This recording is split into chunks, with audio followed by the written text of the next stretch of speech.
Ganito ang gawin nyo para ganado ang asawa nyo sa kanilang trabaho. Ipagluto nyo sila ng napaka-crisping lechon kawali. At ito palang lechon kawali ay babaunin niya sa kanyang trabaho. O, diba? Napaka-sweet ko, Char.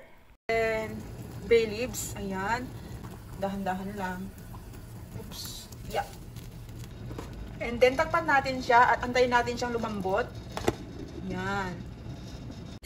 And then, mga kabirshi, makaraan ng ilang minuto, pwede natin na itong baliktarin.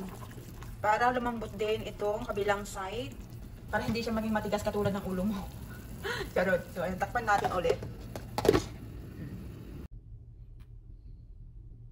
Pwede na natin siyang lagyan ng asin. So, dito sa balat muna. Ayan.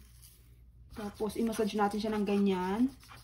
Ayan. Siguraduhin nating pumasok sa loob, sa kaloob-looban yung asin. So, idagdagan pa natin.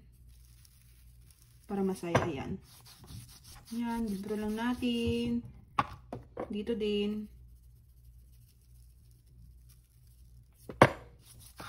Irarab lang natin siya. Tapos dito.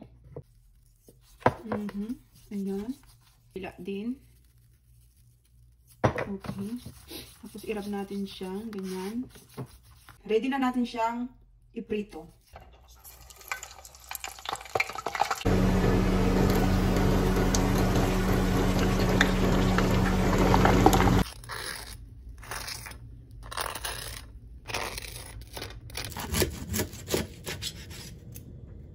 Ang lechon kawali ay isa sa pinakapaboritong Filipino food ng aking asawa.